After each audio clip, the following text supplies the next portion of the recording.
Yo mes potos, bon je suis sur Nusa Penida depuis 3 jours, je m'attendais à arriver sur une belle île mais franchement je m'attendais pas à ce point là quoi.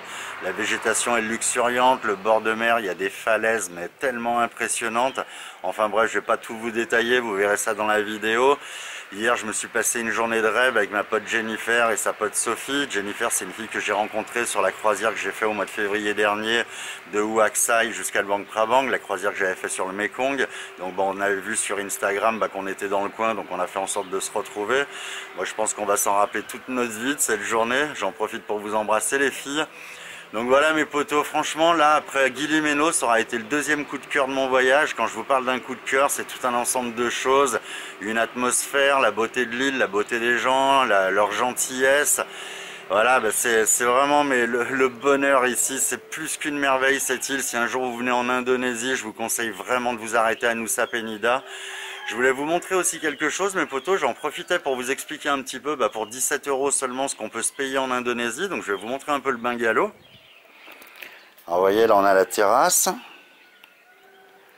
voyez c'est un standing déjà bien sympa, bien propre, 2 lits jumeaux. D'habitude il y a des lits king size qui font la taille des 2 lits. Un peu de déco au mur, la clim, la télé, bon la télé on s'en tape, la bouilloire avec les petits cafés, les tasses pour te faire ton petit café le matin, ta petite table. Je vais vous montrer la salle de bain aussi.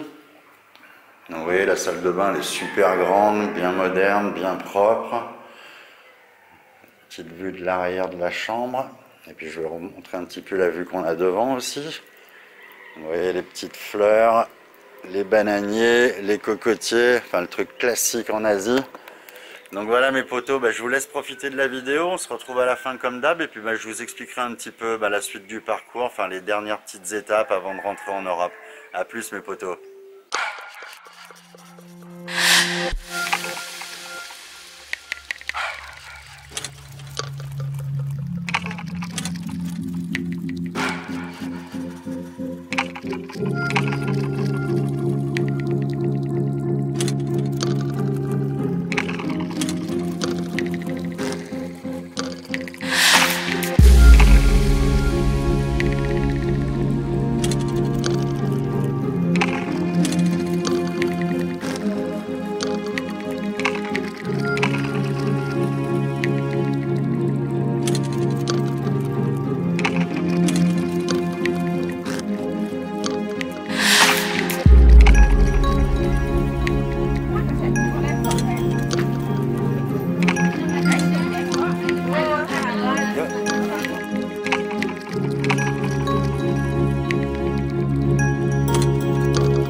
Bon mes potos, j'espère que ça vous a plu cette petite virée sur Nusa Penida. Franchement, si vous venez en Indonésie, faites vraiment en sorte que ça fasse partie de votre parcours. Parce que alors j'en ai vu des belles îles dans le sud-est asiatique, mais alors celle-là c'est vraiment quelque chose. Je voulais vous faire une petite précision aussi. Si tu sais que t'es pas vraiment dégourdi sur une moto, je te déconseille carrément de louer un scooter ici. Parce que alors j'ai déjà roulé sur des routes dangereuses en Asie, mais alors là ça dépasse tout, quoi. Là c'est du haut niveau. La route elle fait 3 mètres de large. T'as les taxis comme de partout en Asie qui roulent comme des malades mentaux. Donc genre t'es dans un virage, tu peux pas voir ce qui arrive. Et puis là t'as la surprise d'avoir un taxi qui est en plein milieu de la route. Genre il te reste 50 cm pour passer. Au niveau des tours en snorkeling c'est pareil. Si vous prenez des tours avec des Indonésiens, faites gaffe, ils sont pas super professionnels. Ils vous balancent à l'eau pour aller voir des remontas. Il y a des courants super dangereux. Et puis ils sont pas trop là à surveiller pour voir si tout va bien. Donc t'as vite fait de te faire emporter et puis de te retrouver complètement éclaté sur une falaise. C'est ce qui est arrivé à un Malaisien la semaine dernière et 2 touristes qui se sont noyés tout simplement. Donc voilà, faites gaffe mes potos, que ce soit sur la route ou en pleine mer, c'est quand même assez dangereux. Bon mes potos, demain 9h30, je reprends le bateau, direction Bali. Là j'ai un rendez-vous, ça va être parti pour une aventure de 55 heures, mais alors vraiment intense. Ça risque d'être un petit peu fatigant, mais ça risque d'être pas trop mal je pense. Je vous donne un petit indice, là ça va être complètement changement de décor, fini les îles paradisiaques. On va se retrouver à 2700 mètres d'altitude. Je risque d'avoir une veste et des gants pour vous donner une idée. Bon voilà mes potos, je vous en dis pas plus, on se retrouve sur Bali puis je vous expliquerai un petit peu la suite là-bas. A plus.